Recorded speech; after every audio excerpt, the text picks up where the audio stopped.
అందరికీ వందనాలండి. దేవుని మహా కృపను బట్టి మీ అందరూ బాగున్నారని ఆశిస్తూ ఉన్నాము. ఈ ఉదయకాల దీవెనలు, ఆశీర్వాదాలు దేవుని యొద్ద నుండి మీకు రావాలని, మీ కుటుంబాలు దేవుడు దీవించాలని కోరుకుంటూ ఈరోజు కార్యక్రమానికి స్వాగతం పలుకుతూ ఉన్నామండి. ఈరోజు ప్రత్యేకమైనటువంటి కార్యక్రమం ద్వారా మనము కొన్ని ఆధ్యాత్మికమైనటువంటి యేసు క్రీస్తు వారు మరణించిన తర్వాత ఏం జరిగింది, సమాధి యొద్ద కావలి వారు ఎందుకు ఉన్నారు, అలాగే స్త్రీలు ఆయన చనిపోయిన సమయంలో ఎందుకు ఆ యొక్క సమాధి వద్దకు వచ్చారు, దేవదూత పరలోకం నుండి వచ్చి ఆ యొక్క సమాధిని ఎందుకు దొర్లించింది, అలాగే అరిమత యోసేపు యేసుక్రీస్తు వారి దేహమును తీసుకొని వెళ్ళి క్రొత్త సమాధిలో ఎందుకు పెట్టారు, క్రొత్త సమాధిని ఎందుకు ఎంచుకున్నారు అనేటువంటి ఆధ్యాత్మికమైనటువంటి గొప్ప విషయాలను మనం ధ్యానం చేయడానికి ప్రయత్నం చేద్దామండి. ముందుగా మరి సిలువలో ఆయన మరణించిన తర్వాత మరి అక్కడ అనేకమైన అద్భుతాలు జరగటం, ఆశ్చర్య కార్యాలు జరగటం మనం అక్కడ గమనిస్తామండి.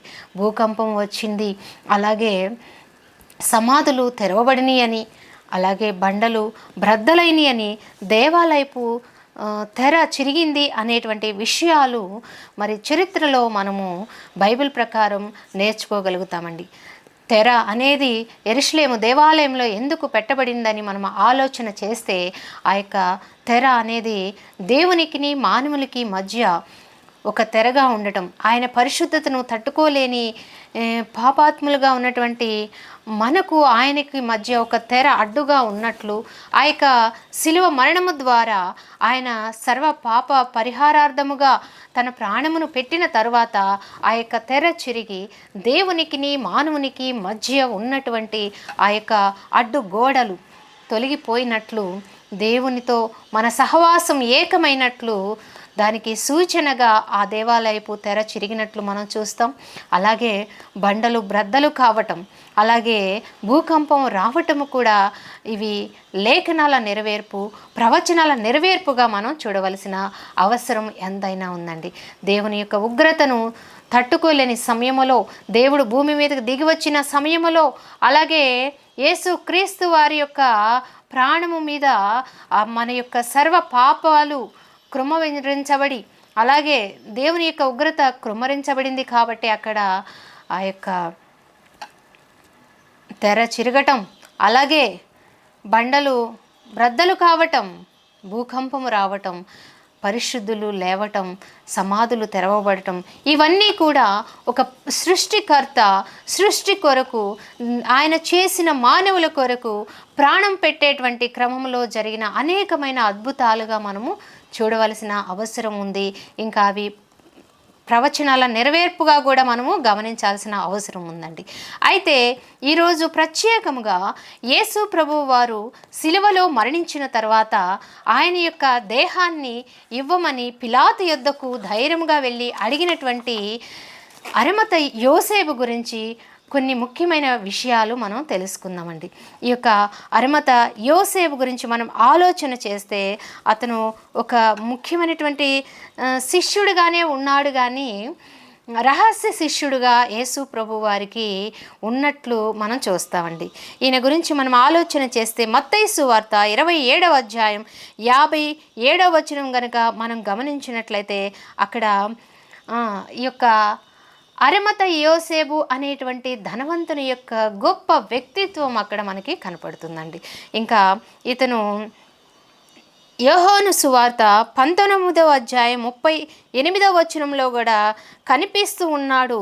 ఇతను యేసయ్యకు రహస్య విశ్వాసిగా, రహస్య శిష్యుడిగా అక్కడ ఉన్నట్లు ఈ యొక్క యోహాను సువార్తలో కనపడుతుందండి. ఈ యూదులకి భయపడి ఆయన బహిరంగంగా ఆయన యొక్క శిష్యరికాన్ని చేయలేదు, కానీ లోపల దేవునిని అభిమానించేవాడుగా, యేసయ్యని ప్రేమించేటువంటి శిష్యుడిగా ఇతను ఉన్నాడు. ఎందుకు అతను రహస్యంగా శిష్యరికం చేశాడంటే, అతను అప్పటికే సెన్హెడ్రిన్ సభలో ఆయన ఒక మంచి పోస్ట్లో అంటే ఒక మంచి ఉద్యోగంలో ఉన్నటువంటి వ్యక్తిగా ఉన్నాడు, మెంబర్గా ఉన్నాడు. ఈ యొక్క అరిమత యోసేపు సెన్హెడ్రిన్ సభలో ఉండి ఒక ముఖ్యమైన పోస్ట్లో ఒక సభ్యుడిగా ఆ యొక్క సెన్హెడ్రిన్ సభలో ఉన్నట్లు మనం చూస్తాం. అయితే యేసయ్యని అన్యాయంగా అక్రమంగా తీర్పులు చెప్పినప్పుడు సెన్హెడ్రిన్ సభకు తీసుకువెళ్ళినప్పుడు ఈ యొక్క తీర్పులను ఇతను వ్యతిరేకించిన వాడిగా కూడా మనకి కనపడుతూనే ఉన్నాడు. అయితే అతని మాట పట్టించుకొనకుండా వారు ఆ సమయంలో యేసయ్యకు మరి అనేకమైన ప్రశ్నలు వేసి శారీరకంగా మానసికంగా హింసించిన విధానము మనం అక్కడ చూస్తాం. అయితే యూదులకి సెన్హెడ్రిన్ సభలో మరణశిక్ష వేసేటువంటి అధికారం లేదు కాబట్టి వారు రోమా గవర్నమెంట్ యొద్దకు పిలాతు యొద్దకు ఆయనను పంపించిన విధానము మనం గమనించగలుగుతాం. ఈయన గురించి మనం ఆలోచన చేస్తే లూకాసు వార్త 23వ అధ్యాయం 50-51 వచనాలు మనం గమనించినట్లయితే అక్కడ ఈ యొక్క సెన్హెడ్రిన్ సభ సిలువ వేయాలి ఈయనని అని నిర్ణయించినటువంటి విషయము ఈ యొక్క అరిమత యోసేపుకు ఇష్టం లేని విషయాన్ని మనము గమనించగలుగుతామండి. ఇంకా చూడండి, ఈ అరిమత యోసేపు ధనవంతుడు అవటం వల్ల సెన్హెడ్రిన్ సభలో ఒక మంచి ఉద్యోగంలో ఒక పోస్ట్లో ఒక సభ్యుడిగా ఉండటం వల్ల ఇంకా ఇతను ఆ యొక్క సమయంలో ఆ కాలంలో ఒక గొప్ప పొజిషన్లో ఉండటం వల్ల ఇతను ఏం చేశాడంటే తన కొరకు ఒక సమాధిని ముందుగానే తొలిపించుకున్నాడు. ఆనాటి యూదా సాంప్రదాయాలలో వారికి ఉన్న ఆస్తిలో కానీ అలాగే వారికి ఉన్న తోటలు లేకపోతే ఆ యొక్క కొండలలో కానీ వారు ఏం చేసేవారంటే వారి కొరకు బ్రతికి ఉండగానే సమాధులు సిద్ధం చేసుకునేవాళ్ళండి. సమాధులను రాళ్లతో తొలిపించుకునేవారు. ఎందుకు ఇలా చేసేవాళ్ళంటే వాళ్ళకి మరి ఉన్నటువంటి హోదాను బట్టి, అధికారాన్ని బట్టి, డబ్బును బట్టి వారు ఏం చేసేవాళ్ళంటే ముందుగానే ఆ యొక్క సమాధులను వారి కొరకు సిద్ధపరుచుకునేవారు అనమాట.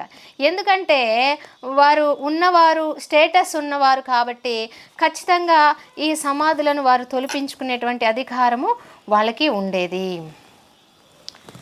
వాళ్ళ యొక్క స్టేటస్ సింబల్ ఇది. ముందుగానే సిద్ధపరచుకోవటం చావునకు అంటే వాడు ఆ యొక్క వ్యక్తి ఉన్నవాడు అనేటువంటి అర్థాన్ని ఇచ్చే విధానంలో వారు ముందుగానే సిద్ధపరచుకునేవారు అనమాట. అయితే ఈ యొక్క సిద్ధపాటు, ఈ సమాధి తొలిపించటం, ఒకరి ధనవంతుని యొక్క సమాధిలో ఆయన ఉంచబడతాడు అనేటువంటి విషయము సుమారుగా ఇది జరగకముందే 700 సంవత్సరాల క్రితమే ఏషియా భక్తుడు తన గ్రంథంలో రాసి పెట్టినట్లు ఈ యొక్క సమాధి ముందుగా తొలిపించబడటం, ఒక ధనవంతుని సమాధిలో ఆయన ఉంచబడతాడు అనేటువంటి విషయం ప్రవచన నెరవేర్పుగా మనం చూస్తామండి. ఏషియా గ్రంథం 53వ అధ్యాయం 9వ వచనం మనం గమనించినట్లయితే ఇక్కడ మరి యేసయ్యను ఆ యొక్క పెట్టినటువంటి సమాధి గురించి ముందుగానే ప్రవచన నెరవేర్పుగా కొన్ని 100 సంవత్సరాల ముందే యెషయా భక్తుడు చెప్పినట్లు మనం చూస్తాం. ఇక్కడ మరి సిలువలో వ్రేలాడిన వారు, సిలువలో మరణించిన వారికి సమాధి కార్యక్రమాలు జరగవు. రోమా గవర్నమెంట్లో యూదులు ఉన్నటువంటి ఆ కాలంలోనండి సిలువ మరణం పొందిన ఏ వ్యక్తికి కూడా అంత్యక్రియలు అనేటువంటివి, సమాధి కార్యక్రమాలు అనేవి గౌరవప్రదంగా జరగవన్నమాట. ఆ శవాన్ని, ఆ యొక్క సిలువలో వ్రేలాడిన శవాన్ని కాకులకు గద్దలకు వేసేటువంటి అవి తిని అలాగే చనిపోయే విధానాన్ని ఆ కాలపు గవర్నమెంటు అమలు చేసిన పద్ధతిని మనం గమనించగలం. అయితే ఇక్కడ మరి యేసయ్యకి మాత్రం అలా జరగలేదండి. ఆయన సిలువలో చనిపోయినప్పటికీ కూడా ఈ ధనవంతుడు ఏం చేశాడంటే ఆ దేహాన్ని పక్షులకు వదిలేయకుండా, ఒకే చోట పారవేయకుండా ఏం చేశాడంటే తన యొక్క తోటలో ఉన్నటువంటి సమాధిలో పెట్టడానికి ధైర్యంగా వెళ్ళి పిలాతును అడిగిన విధానం. ఈ అరిమత యోసేపు సెన్హెడ్రిన్ సభలో ఒక అధ్యక్షుడిగా, ఒక పదవిలో ఉన్నాడు, ఒక సభ్యుడిగా ఉన్నాడని మనం చెప్పుకున్నాం కదండి. అయితే ధైర్యంగా వెళ్ళి పిలాతు యొద్దకు వెళ్ళి ఆయన దేహాన్ని అలా వదిలివేయొద్దు, మరి నేను తీసుకొని వెళ్ళి ఆయన అంత్యక్రియలు అంటే ఆయన యొక్క సమాధి కార్యక్రమాలను నేను ముగిస్తాను అనే విషయాన్ని పిలాతు యొద్దకు వెళ్ళి ధైర్యంగా అడిగాడండి. ఎందుకు ఇతను అలా అడిగాడంటే, మరి తెల్లవారితే విశ్రాంతి రోజు సబ్బాతు. అయితే ముందు రోజు సిద్ధపాటు దినం అనమాట. సబ్బాతునకు ముందు వారు ఏం చేస్తారంటే సిద్ధపాటు దినాన్ని ఆచరిస్తారు. ఆ సిద్ధపాటు దినము కాబట్టి తెల్లవారితే విశ్రాంతి దినము కాబట్టి పిలాతు యొద్దకు వెళ్ళి తెల్లవారితే విశ్రాంతి దినము కాబట్టి ఆ యొక్క దేహాన్ని నాకివ్వమని యేసు క్రీస్తు వారు చనిపోయి ఉండగా వెళ్ళి ధైర్యముగా తన పాత్రను తాను పోషించి ఆ యొక్క సమాధి కార్యక్రమాలను నికోదేము అనేటువంటి భక్తుడితో కలిపి వీళ్ళిద్దరూ కలిసి పూర్తి చేసినట్లు చరిత్ర ఆధారం మనకి చూపిస్తూ ఉందండి. నికోదేము కాస్ట్లీ అంటే మంచి అత్తరు, అలాగే సమాధి కార్యక్రమాలకి కావలసిన అనేకమైనటువంటి వస్తువులను తీసుకొని వచ్చి, వస్త్రాలను అలాగే అన్నింటిని తీసుకొని వచ్చి వారు ఎంతో గౌరవప్రదముగా ఆ యొక్క సమాధి కార్యక్రమాన్ని ముగించినట్లు మనం చూస్తాం. యేసయ్య శిలువ పైన శిష్యులందరూ చెదిరిపోయారండి. అప్పటికే శిష్యులందరూ చెదిరిపోయినప్పటికీ కూడా మరి వీరు మాత్రం ధైర్యంగా ఆయన సమాధి కార్యక్రమాలను ముగించినట్లు మనం చూస్తాం. చనిపోయినది మరి ఎంతో అనాగరికంగా సర్వ మానవాళి కొరకు ఆయన చనిపోయి ఉన్నప్పటికీ కూడా ఆ టైంలో మరి ఆయన యొద్ద ఎవరు లేని అనాథగా ఉంచిన విధానం ఉన్నప్పటికీ కూడా ఆయన చనిపోయిన తర్వాత ఆయన యొక్క సమాధి కార్యక్రమాలు మాత్రం రాచరిక విధానంలో ఒక పద్ధతిగా, ఒక మంచిగా, ఒక గౌరవప్రదంగా పరిశుద్ధుడైన దేవునిని తీసుకుని వెళ్ళటము, సమాధి కార్యక్రమాలని ఒక రాజుకు చేసిన విధానంలో గౌరవప్రదంగా ఆయనకి జరిగించటం అనేది మనం అక్కడ గమనించవచ్చండి. అయితే ఇక్కడ చూడండి ప్రియులారా, ఆయనను క్రొత్త సమాధిలో పెట్టారు. ఎందుకు క్రొత్త సమాధిలో పెట్టారండి? దానికి కారణం ఏంటి అని మనం ఆలోచన చేస్తే, ఆయన మరి పరిశుద్ధుడు కాబట్టి దేవుడు ఉంచబడే సమాధి ఇంతకుముందు ఎవరు ఉన్నటువంటి సమాధిగా అది ఉండకూడదు. ఎందుకంటే దేవునికి అర్పించేవి ముందు ఎన్నడూ ఎవరికి ఉపయోగించినటువంటివిగా ఉండకూడదు. అలాగే వాడేసినవి, అపవిత్రమైనవి దేవునికి పెట్టకూడదు కదండి. దేవునికి ఇచ్చేవి ఏవి కూడా అపవిత్రమైనటువంటిని, ఒకరికి ఉపయోగించినవి, ఒకరికి వాడేసినవి పెట్టకూడదు. అలాగా మరి యేసు క్రీస్తు వారు పరిశుద్ధుడని, పవిత్రుడని, దేవుని కుమారుడని వారు నమ్మారు కాబట్టే అరమత యోసేపు మరి అందరిలాగా సిలువలో మరణించిన వ్యక్తులకి వచ్చేటువంటి చావు, అలాగే పక్షులకు వదిలేస్తారు ఆ దేహాన్ని, ఆ గతి పట్టనివ్వకుండా, ఆ పరిస్థితి రానివ్వకుండా ఏం చేశాడంటే అతను ఆ యొక్క యేసయ్య దేహమును తనకివ్వమని పిలాతు యొద్దకు వెళ్ళి రిక్వెస్ట్ చేశాడండి. చేసినప్పుడు అతను కనికరించి మరి ఆ దేహాన్ని యేసు ప్రభు వారికి ఇవ్వటం ఆయనకి సాంప్రదాయబద్ధంగా, అలాగే ఇంకా గౌరవప్రదంగా పరిశుద్ధుడైన దేవుడు కాబట్టి మరి ప్రవచనాల్లో చెప్పిన విధానంలో, యెషయా గ్రంథంలో చెప్పబడిన విధానంలో క్రొత్త సమాధిలో పెట్టడం అనేది చూడవచ్చు. ఎందుకంటే ఇలా ఎందుకు పెట్టారు క్రొత్త సమాధిలో అంటేనండి, పూర్వకాలం ఏం జరిగేదంటే ఒకరి సమాధుల్లో ఒకరిని పెట్టేవారు. పెట్టినప్పుడు పూర్వకాలం ఎలీషా కాలంలో ఒక సంఘటన జరిగింది. 2వ రాజుల గ్రంథం 13వ అధ్యాయం 21వ వచనం మనం గమనించినట్లయితే అక్కడ ఎలీషా కాలంలో క్రొత్త సమాధిలో గనక ఆయనను సమాధి కార్యక్రమాలను చేయకుండా ఉంటే కనుకండి చాలా విషయాలు, గందరగోళాలు అక్కడ చోటు చేసుకునేవి. ఎందుకంటే పూర్వకాలంలో చెప్పిన విధానంలో సమాధిలో గనక వేరే వారు ఉన్నటువంటి సమాధిలో గనక ఆయనను పెట్టి ఉంటే ఏం జరిగేదంటే ఆ వ్యక్తే లేచి ఉన్నాడు, లేకపోతే ఆ వ్యక్తి ఎముకలు తగులుకోవటం వల్లే ఇలాగా యేసయ్య లేచాడు అనేటువంటి అపవాది క్రియలను అలాగే అపోహలను సృష్టించే అవకాశం ఉంది కాబట్టే వాళ్ళు ఏం చేశారంటే క్రొత్త సమాధిని ఎంచుకొని మరి ఆయనను అందులో పెట్టడం అనేది జరిగింది. ఎందుకంటే పూర్వకాలం సమాధులను తొలపించుకున్న సందర్భాలలో సమాధులు పాతన కాలంలో ఏం జరిగేవంటే ఒకరు ఉన్నటువంటి సమాధులు ఇంకొకరిని పెట్టేవారు. అలాగే సమాధులు లోపల భాగాలలో కొండల లోపల భాగాల్లో ఒక సమాధికి ఇంకో సమాధికి మధ్యలో గదులు తలుపులు ఉండేవి.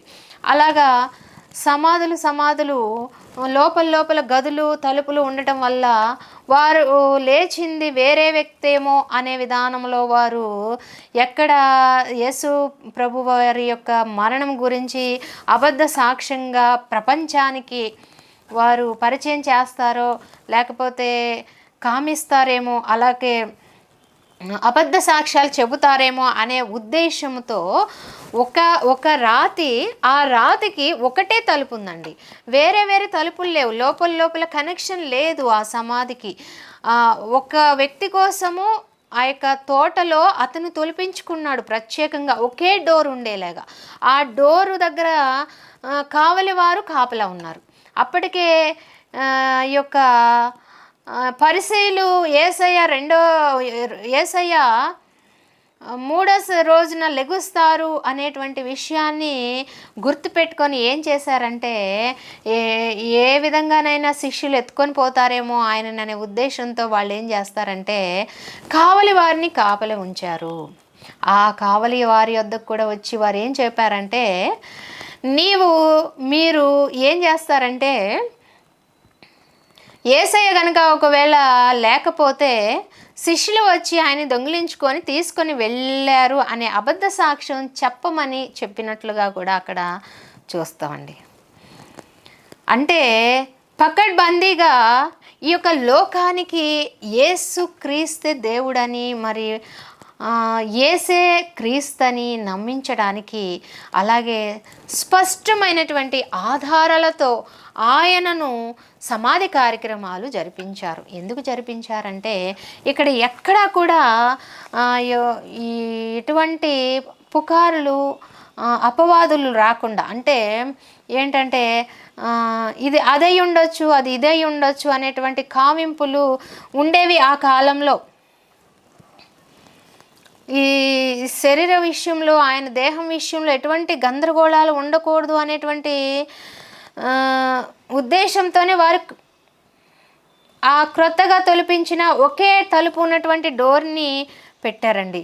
ఒకవేళ ఈయన గనక వేరే వాళ్ళు ఉన్నటువంటి సమాధిలో కనుక పెట్టుంటే పాత నిబంధన గ్రంథంలో లేకపోతే పాత నిబంధన భక్తులు యొక్క ప్రవక్తల యొక్క దేహాలు తగిలి ఆయన ఎక్కడ లేచి వచ్చాడు అనేటువంటి అపవాదు లేకపోతే నిందలు ఆయన మీద వేస్తారేమో అనే ఉద్దేశంతో, ఇంకా ఎవరైనా వచ్చి దొంగిలించుకొని వెళ్ళే విధానంలో లేకుండా దొంగిలించుకొని వెళ్ళటానికి చెక్కు పెట్టడానికి ఒకే తలుపు ఉన్నటువంటి ఒకే ద్వారం ఉన్నటువంటి ఆ యొక్క సమాధిలో పెట్టడం ఆయన్ని మనం చూస్తామన్నమాట. ఇంకా గౌరవప్రదంగా ఉండటానికి కూడా క్రొత్త సమాధిలో ఆయనను పెట్టిన విధానము మనం చూస్తాము. మరి ఇది బండతో తొలిచిన క్రొత్త సమాధి కావటం వల్ల వేరే దారులు లేవు. ఇంకా ముద్ర వేసిన ఆ ఒక్క ద్వారానే ఆయన బయటకు రావాలి. ఆ యొక్క ద్వారం యొద్ద కావలి వారు వేచి ఉన్నారు. ఇవన్నీ కూడా పకడ్బందీగా జరిగినాయండి. ఈ విషయాలన్నీ ఎక్కడ ఉన్నాయంటే మత్తయి సువార్త 28వ అధ్యాయం 13 నుండి 15 వరకు మనం గమనించినట్లయితే ఎక్కడ మరి శిష్యులు దొంగిలించుకు వెళ్తారనో భయం, ఒకవేళ వెళితే శిష్యులు దొంగిలించుకు వెళ్ళారు అనేటువంటి నింద ఆయన మీద వెయ్యాలనే ఉద్దేశం మనం చూస్తాం. ఇక్కడ అరిమత యోసేపు చేసినటువంటి గొప్ప సాహసం మనం గమనించాలండి. అతను పిలాతు యొద్దకు వెళ్ళి మరి గవర్నమెంట్కి వ్యతిరేకంగా, ఇంకా సెన్హెడ్రిన్ సభలో ఒక సభ్యుడుగా ఉండి ఒక ముఖ్యమైన పదవిలో ఉండి ధనవంతుడుగా ఉండి కూడా గవర్నమెంట్కి వ్యతిరేకంగా వెళ్ళి మరి ఆ దేహాన్ని నాకు ఇవ్వమని ధైర్యంగా చెప్పటం, మరి దేహాన్ని జాగ్రత్తగా దించి దేహాన్ని చక్కగా సిద్ధపరచడం అనేది మృదువైన వస్త్రాలు చుట్టారు. ఈ యొక్క నికోదేము అలాగే అరమత యోసేపు ఏం చేశారంటే ఆయన దేహాన్ని కిందకు దించి మృదువైన వస్త్రాలను ఆయన దేహానికి చుట్టడం అనేది మనం చూస్తాము. ఇవి అన్నీ కూడా ప్రవచనాల నెరవేర్పారండి. మృదువైన నారబట్టతో ఆయనను చుట్టడం, సుగంధ ద్రవ్యాలు నికోదేము తీసుకొని వచ్చాడు. సుమారుగా నికోదేము 30 కిలోల బోళము అగరు కలిపిన గంధ వర్గాలు తీసుకొని వచ్చి యూదుల అంత్యక్రియల ఆచారం ప్రకారం ఆ సుగంధ ద్రవ్యాలు యేసు దేహానికి వస్త్రానికి పూసి ఏం చేశారంటే వాళ్ళు ఆయనని సమాధి కార్యక్రమానికి సిద్ధము చేయటం మనం చూస్తాం. అయితే ఈ అరమత యోసేపు తన సొంత సమాధిని దేవుని కొరకు సమర్పించిన వాడిగా ఉన్నాడు. మరి క్రొత్త సమాధిని, తోటలో ఉన్న సమాధిని అతను సిద్ధపరిచి ఏం చేశాడండి, ఒక పెద్ద రాయిని దొర్లించి అక్కడ ఎటువంటి తేడా రాకుండా అతను వెళ్ళినట్లు మనం చూస్తాం. అలాగా యేసు ప్రభు వారి పట్ల అరమత యోసేపుకున్నటువంటి భక్తి విశ్వాసం అనేది తన సొంత సమాధిని ఇచ్చి ధైర్య సాహసాలు చూయించి ప్రభువు కొరకు నిలబడిన వాడిగా తన ప్రాణాలను కూడా లెక్క చేయకుండా యేసయ్య కొరకు నిలబడి ఆయన సమాధి కార్యక్రమాలను జరిపించినటువంటి అరమత యోసేపుగా అతను మనకి కనపడుతూ ఉన్నాడండి. కీలకమైన సమయాలలో దేవుని కొరకు నిలబడటం, దేవుని కొరకు స్టాండ్ తీసుకొని ఆయన కార్యాలు జరిగించటంలో ఒక అడుగు ముందుకు వేసే వారంగా మనం ఉండాలి. కానీ భయపడి మనకెందుకు వచ్చిన బాధలే, క్రైస్తవులు మనం ఒప్పుకుంటే లేకపోతే క్రీస్తు కొరకు ఏమైనా కార్యక్రమాలు మనం చేసామంటే మన మీదకు వస్తుంది అనేటువంటి భయముతోటి మనం తప్పుకోకూడదండి. ఇక్కడ అరమత యోసేపును మనం గమనించినట్లయితే క్రీస్తు కొరకు ఒక మంచి స్టాండ్ తీసుకున్నాడు కదండి. తీసుకొని ఆయన శవమును అలాగే శరీరాన్ని, దేహాన్ని తీసుకొని ఏం చేశాడంటే సమాధి కార్యక్రమాలు పూర్తి చేసి దానికి ఒక పెద్ద బండరాయిని ఉంచినట్లు మనం అక్కడ చూస్తాం. అయితే ఇక్కడ ఆయన చనిపోయిన తర్వాత ఈ యొక్క సమాధికండి కావలి వారిని ఉంచారు. ఎందుకు ఉంచారు ఆ రకంగా అని మనం ఆలోచన చేస్తే ప్రియులారా, మరి ఆయన ఎక్కడ వెళ్ళిపోతారో లేకుంటే ఎక్కడ శిష్యులు వచ్చి తీసుకొని వెళ్తారో అనే ఉద్దేశముతో ఏం జరుగుతుంది అనే విషయము ఆ రోమా గవర్నమెంట్ అలాగే యూదు పరిసయ్యులు, శాస్త్రులు, సద్దూకయ్యులు అందరూ ఎదురు చూస్తున్నారు. కాబట్టి అది జరిగినట్లు మనం చూస్తామండి. ఇక్కడ మనం గమనించినట్లయితే అరమత యోసేపు యొక్క గొప్ప త్యాగం, తన కొరకు సిద్ధపరుచుకున్నటువంటి సమాధిని ప్రభు కొరకు ఇచ్చే విధానం మనం అక్కడ చూస్తాం. అలాగే దేవుని పట్ల అతనికి ఉన్న ప్రేమ, అలాగే భయం లేకుండా అతను చేసినటువంటి సాహసం అనేటువంటిది బాగా మనం చూడవచ్చు. అయితే శిలువ పైన ఆ దేహము కాకులు, పక్షులు ఇవన్నీ కూడా తినకుండా గౌరవప్రదమైనటువంటి సమాధి కార్యక్రమాలను ప్రభువుకి చేసి గొప్ప సాక్షిగా యేసు ప్రభు వారికి నిలబడిన విధానం మనం అక్కడ చూస్తామన్నమాట. అంటే అతను ఏం చేశాడంటే యేసయ్య చనిపోయిన తర్వాత రహస్య శిష్యుడిగా ఉండి రాజమార్గాన్ని యేసు ప్రభు వారికి వేసినట్లు ఈ యొక్క అరమత యోసేపుని గురించి మనం చూడవచ్చు. అంటే నా ప్రభువుని అవమానపరచొద్దు, ఆ దేహాన్ని నాకు ఇవ్వండి, నేను తీసుకెళ్ళి నా కోసం తొలపించుకున్నటువంటి క్రొత్త సమాధిలో ఆయనను ఉంచుతాను అనేటువంటి విషయాన్ని ఒక మరి గౌరవప్రదమైనటువంటి సెన్హెడ్రిన్ సభలో ఒక సభ్యుడిగా ఉండి కూడా ఏమాత్రం ఎవరికి కూడా భయపడకుండా ఆయన దేహాన్ని అడిగినప్పుడు పిలాతు కూడా అరమత యోసేపు యొక్క సాహసానికి ఆశ్చర్యపోయిన వాడిగా మనకి కనపడుతున్నాడు. అయితే ఈ యొక్క అరమత యోసేపు తన స్నేహితుడైన నికోదేముతో కలిసి ఆయన యొక్క శిలువ కార్యక్రమాలు, ఆయన దేహాన్ని తీసుకొని వెళ్ళి సమాధి కార్యక్రమాలు పూర్తి చేసిన విధానము మనం చూస్తాం. విలువైన నారబట్టలతో చుట్టారు. అలాగే నికోదేము తెచ్చిన సుగంధ ద్రవ్యాలు ఆయనకు పూసి ఆయనను గౌరవప్రదంగా సమాధి కార్యక్రమాలు చేసినట్లు మనం చూస్తామన్నమాట. అంటే అరమతి యోసేపు ప్రత్యేకమైనటువంటి పనులు మనం జ్ఞాపకం చేసుకోవాలంటేనండి, ఎంతో మరణం కోసం, యేసయ్య మరణం కోసం ఎంతో ఖర్చు పెట్టి ఉన్నాడు.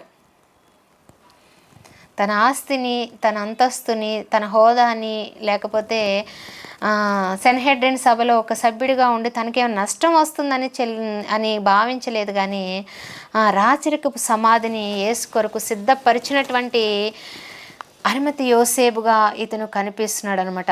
నీతి కలిగినటువంటి వాడిగా, భక్తి కలిగిన వాడిగా, తన భయము అనేది లేకుండా భయమున్న స్థలంలో అతనండి తెగింపును, ధైర్యాన్ని చూపించాడు. భయము ఉన్న చోట ధైర్యం చూపించి మరి మనం కూడా ఏం చేయాలండి, మనకున్న దాంట్లో దేవుని కొరకు నిలబడాలి. కొన్ని సందర్భాలలో దేవుని కొరకు నిలబడాలంటే, దేవుని కొరకు ఖర్చు పెట్టాలంటే భయపడిపోతూ ఉంటాం మనం కదండి. కానీ ఈ అరమత యోసేపును మనం గమనించినట్లయితే తనకున్న ఆస్తిలో, తనకున్న ధనములో దేవుని కొరకు ఖర్చు పెట్టాడు. తన కొరకు ఒక క్రొత్త సమాధిని సిద్ధపరిస్తే అది ఆయన కొరకు త్యాగం చేసిన వాడిగా, ఎంతో ధైర్య సాహసాలు చూపించినటువంటి యోసేపుగా ఇతను మనకి కనపడుతూ ఉన్నాడండి. అంటే భయం ఉన్న చోట నీతిని పెట్టాడు. మనము కూడా ఇటువంటి లక్షణాలు కలిగిన వారంగా ఉండాలి. దేవుని కొరకు నిలబడితే ఏం జరుగుతుందో అనే ఉద్దేశము మనకి ఎంత మాత్రము ఉండకూడదండి. అక్కడ ఇంకా మనం గమనించినట్లయితే అక్కడ జరిగిన అనేకమైన విషయాలు, మరి ఆయన మరణము పొందిన తర్వాత సమాధి వద్దకు స్త్రీలు వచ్చారండి.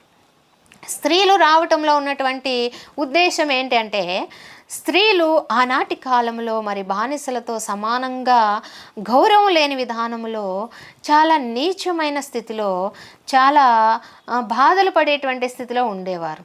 అయితే యేసు ప్రభు వారు వచ్చాక స్త్రీలకు ఎంతో గౌరవం ఇచ్చారు. అణువణువున ఆయన పరిచర్యలో స్త్రీలకి పాలిభాగం ఇవ్వటము, ఆయన వెళ్ళిన చోటల్లా స్త్రీలు కూడా పరిచర్యకి వెళ్ళటం అనేది రావటం. ఇంకా మనందరము కూడా పునరుద్ధానుడైన యేసయ్యనే చూడబోతున్నాం కదండి. రాబోయే కాలంలో ప్రతి ఒక్కరము కూడా బాలయేసుని చూడటం కాదు, కానీ పునరుద్ధానుడైన యేసుక్రీస్తుని, మరణమును జయించినటువంటి యేసుక్రీస్తుని మనం చూడబోతున్నాం. స్త్రీలకి దేవుడు ఎంత గొప్ప స్థానాన్ని ఇచ్చాడంటేనండి, తను పునరుద్ధానుడైన తర్వాత మొట్టమొదటిగా కనిపించింది స్త్రీలకి.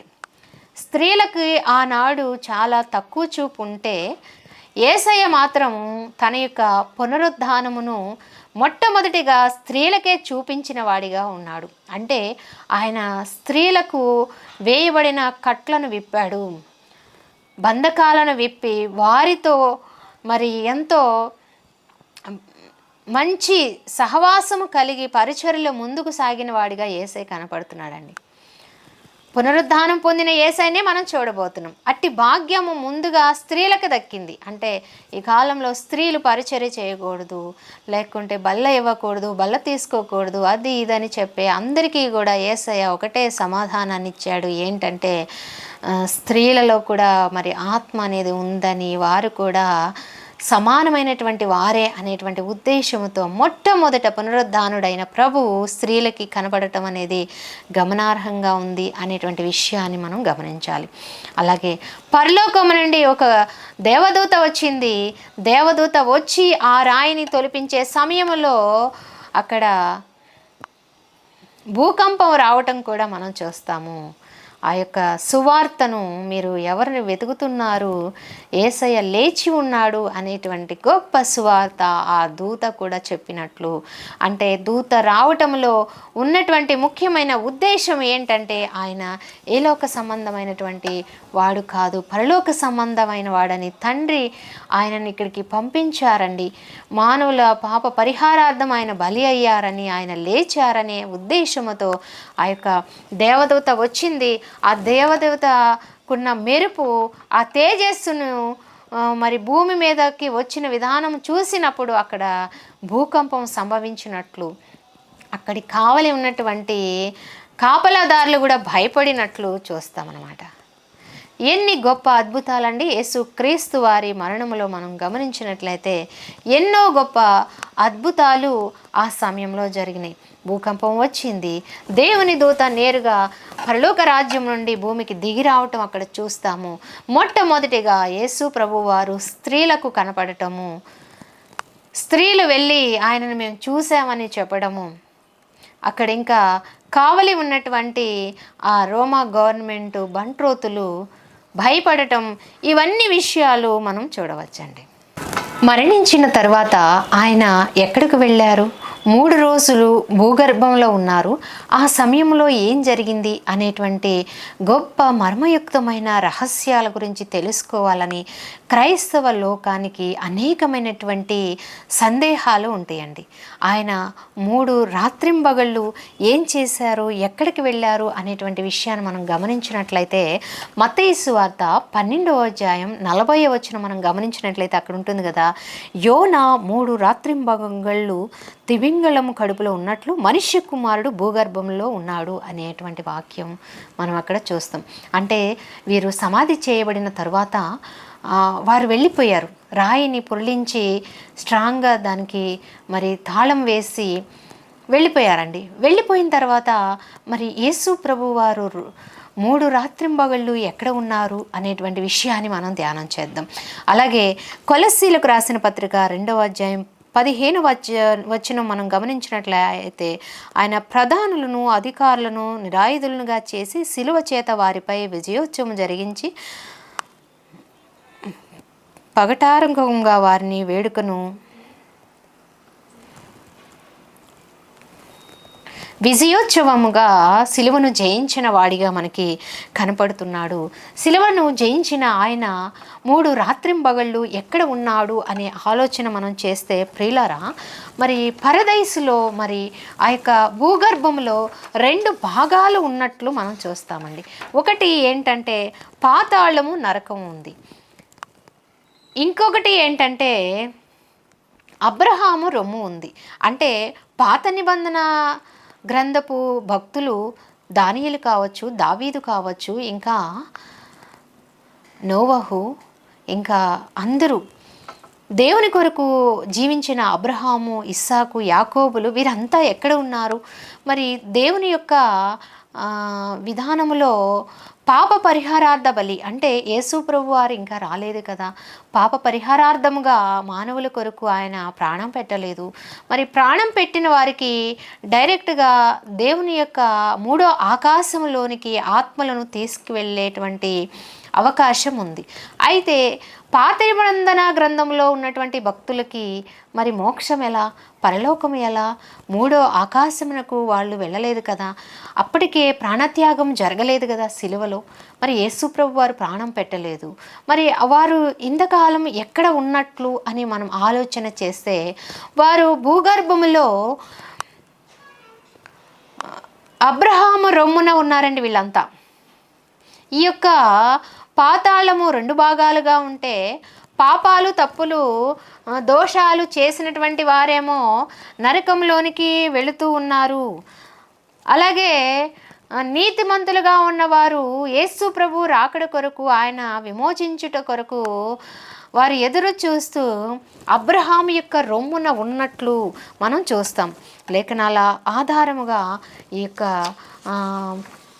భూగర్భంలో 2 భాగాలు ఉన్నట్లు మనం చూస్తాము.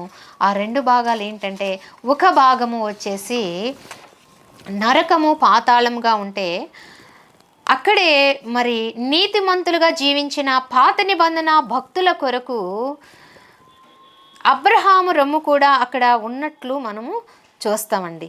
అంటే ఇక్కడ యేసు ప్రభు వారు చేసింది ఏంటంటే, ఈ 3 రోజులు ఆయన ఏం చేశారంటే భూగర్భంలోనికి వెళ్ళి, ఎలా వెళ్ళారంటే ఒక నిస్సహాయుడిగా, లేకపోతే బాధించబడిన వాడిగా, మరణం పొందిన వాడిగా, లేకపోతే ఏ సహాయం లేనివాడిగా వెళ్ళలేదండి.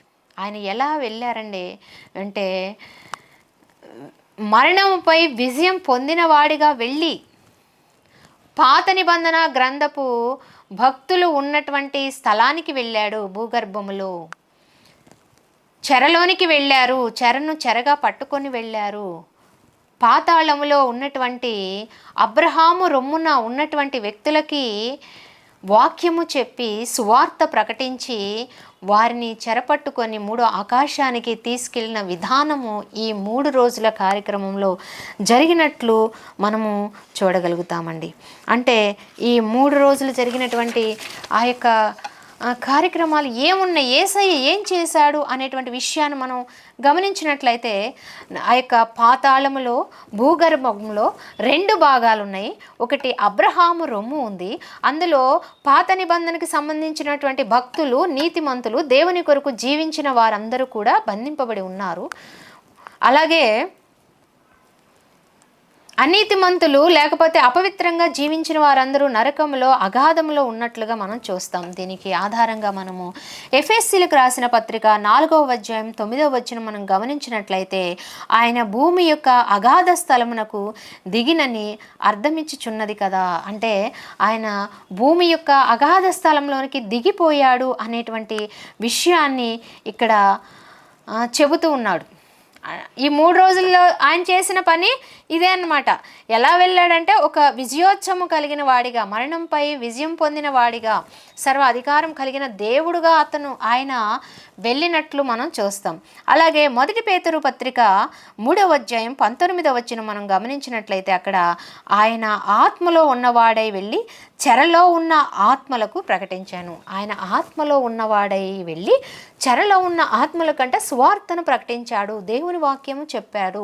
అప్పటి వరకు వీళ్ళు అంటే యేసు ప్రభు వారు ప్రాణం పెట్టలేదు కదండి, శిలువ మరణము పొందలేదు కదా, సర్వ మానవాళి పాప పరిహారార్థం జరగలేదు కదా.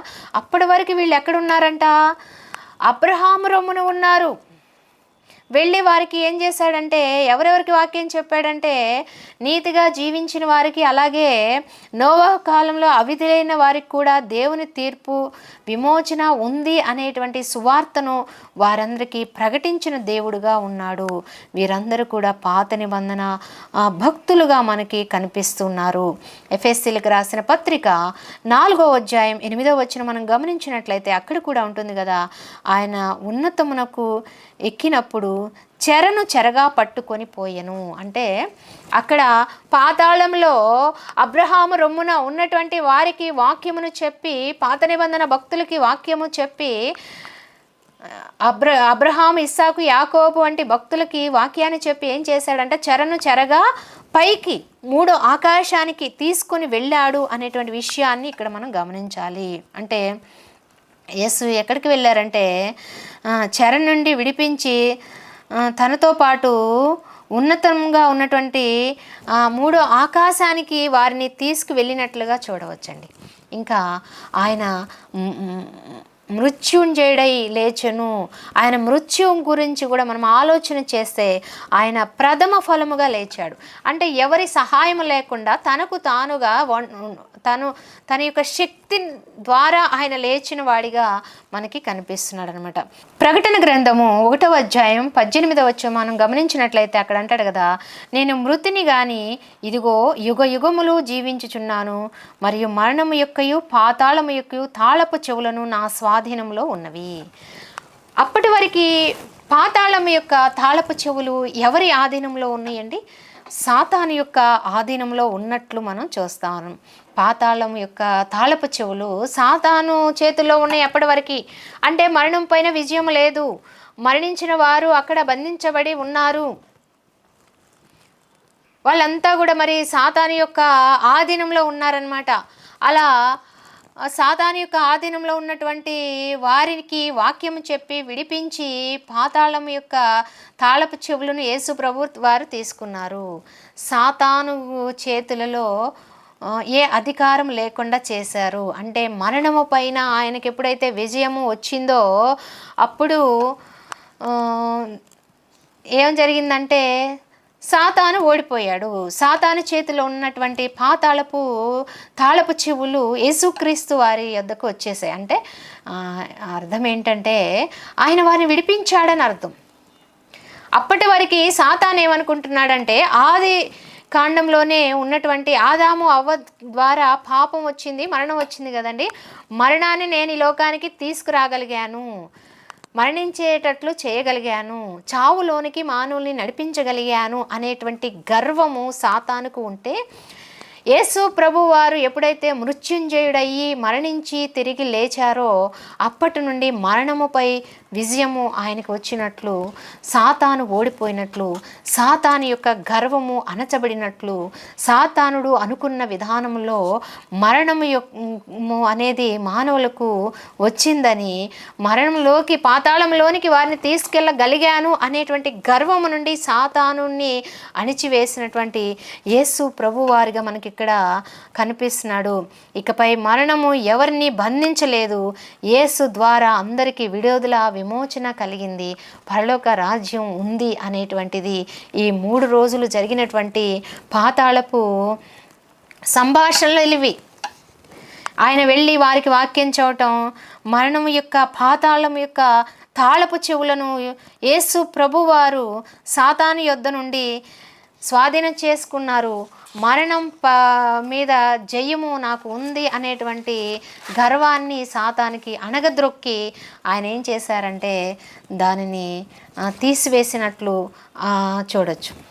ఈ 3 రోజులు యేసు ప్రభువారు భూగర్భంలో ఉండి చేసినటువంటి పనులు ఏంటంటే మరణాన్ని జయించారు, సాతాను యొక్క గర్వాన్ని అణిచారు, చెరలో ఉన్నటువంటి భక్తులను ఆయన విడిపించినట్లుగా చూడవచ్చు. ఏంటండి ఈ 3 రోజుల యొక్క రహస్యము? భూగర్భంలో మనుష్య కుమారుడి దేహము మరి ఉంచబడినట్లు భూగర్భంలోనికి వెళ్ళి చెరలో ఉన్నటువంటి ఆ యొక్క అబ్రహాము రొమ్మున ఉన్నటువంటి పాత నిబంధన భక్తులను విడిపించాడు. అలాగే సాతానుకి ఉన్నటువంటి గర్వం, మరణం మీద నాకు విజయం ఉంది అనేటువంటి గర్వమును అణిచివేసి మరణాన్ని జయించాడు. అలాగే మరి సాతానును ఓడించిన వాడిగా ఆయన కనిపిస్తూ ఉన్నాడు అనేటువంటి విషయాన్ని మనం గమనించాలి. యేసు రాక ముందు ఏముండేదంటే మరణించిన నీతిమంతులు ఆత్మలు నేరుగా దేవుని సన్నిధికి 3వ ఆకాశానికి వెళ్ళేటువంటి అవకాశము లేదు. పాప పరిహారార్థ బలి అప్పటికి జరగలేదు కదా, యేసయ్య చనిపోలేదు కాబట్టి వారు పాతాళంలోనే ఒక ప్రత్యేకమైన అబ్రహాము రొమ్మున ఉన్నారు అనేటువంటి విషయం మనం గమనించాలి. ఎక్కడ ఉందంటే ఈ విషయం లూకా సువార్త 16వ అధ్యాయం 22 మనం గమనించినట్లయితే అక్కడ మెస్సయ్య రాక కొరకు వారిని విడిపించే విధానం కొరకు వారు అక్కడ ఎదురు చూస్తున్నట్లు పాత నిబంధన గ్రంథపు భక్తులు మనకి కనపడుతున్నారు. అయితే ఆయన యొక్క రక్తం ద్వారా విమోచన ఉందని ఆయన ప్రకటించారు, సువార్తను వారికి ఇచ్చారు. దానిని బట్టి లేఖనాల నెరవేర్పును బట్టి వారికి విమోచన దొరికినట్లు మనం చూడవచ్చు అనమాట. 1 పేతురు పత్రిక 3వ అధ్యాయం 19 ప్రకారం ఆయన చెరలో ఉన్న ఆత్మలకు తన జయమును ప్రకటించాడు. ఆయన ఏం ప్రకటించాడంటండి? మృత్యుంజయుడయ్యాడని, తన మరణము పైన విజయం సాధించారని ప్రకటించారు. ఒక బంధించబడిన వాడిగా, ఒక నిస్సహాయ స్థితిలో ఉన్న యేసయ్యగా ఇక్కడ మనకి కనపడట్లేదండి. మరణముపై విజయం పొందిన యేసయ్యగా మనకి కనిపిస్తున్నాడు. మరి వాళ్ళని విమోచించటానికి, వాళ్ళని విడిపించటానికి ఎంత ధర ఆయన చెల్లించారంటేనండి, తన ప్రాణమునే క్రయధనముగా చెల్లించాడు. శిలువపై బలియాగము పూర్తి చేసి మరి వారికి విడుదల, విమోచన కలిగి చేసిన వాడిగా, తన రక్తము ద్వారా మరణముపై విజయాన్ని పొందిన దేవుడుగా యేసయ్య మనకి ఇక్కడ కనపడుతున్నాడు. ఇంకా చెరగా పట్టుకొని పోయాడు అనేటువంటి విషయం కూడా మనకి కనపడుతూ ఉంది. ఎఫెసీయులకు రాసిన పత్రిక 4:9 గొప్ప మాట అనమాట ఇది. ఆయన ఉన్నతమునకు ఎక్కినప్పుడు చెరగా పట్టుకొని పోయాను, పాతాళంలోకి వెళ్ళాడు, వారికి వాక్యమును ప్రకటించాడు. పాత నిబంధన భక్తులకి చెరగా పట్టుకొని వెళ్ళాడు, సాతానుపై విజయం సాధించాడు. యేసుక్రీస్తు వారు మరణించారని అది పడుతున్న సంబరం, ఆనందాన్ని నివృత్తి చేస్తూ విరగగొట్టి మరి మరణముపై విజయం పొందినట్లుగా ఆయన మరణమా నీ ముళ్ళెక్కడా, మరణమా నీ విజయం ఎక్కడా అని ప్రకటించినటువంటి దేవుడుగా ఆయన ఉన్నట్లు మనం చూస్తాము. మరి పాతాళపు అధికారి సాతానుకి ఆయన ఎక్కడ దొరకలేదు కదండి. పాతాళాన్ని మరి ఆయన జయించిన వాడిగా చెర అనే అధికారాన్ని యేసు ఖైదీగా పట్టుకొని వారిని విముక్తులుగా చేసినట్లు చూడొచ్చు. మరి మృతుల సాక్ష్యము అనేటువంటి విషయం కూడా మనం చూస్తాం. ప్రకటన గ్రంథం 1వ అధ్యాయం 18వ వచనంలో మరి పాతాళం యొక్క తాళపు చెవులు ఆయన స్వాధీనం చేసుకున్న విధానం మనం అక్కడ చూస్తాం. అప్పుడు మరి పాత నిబంధన భక్తులకి విడుదల విమోచన వచ్చినట్లుగా కూడా మనం గమనించవలసిన అవసరం ఎంతైనా ఉందండి. యేసుక్రీస్తు వారు ఈ లోకములో మరి జీవించి మరణించి శిలువ యాగము చేసి ఆ తర్వాత సమాధి కార్యక్రమాలు చేయబడిన తర్వాత 3 రోజులు భూగర్భంలో ఉండి పాత నిబంధన భక్తులకి వాక్యాన్ని ప్రకటించి అలాగే సాతానుని అందరికీ వందనాలండి. Thank you so much.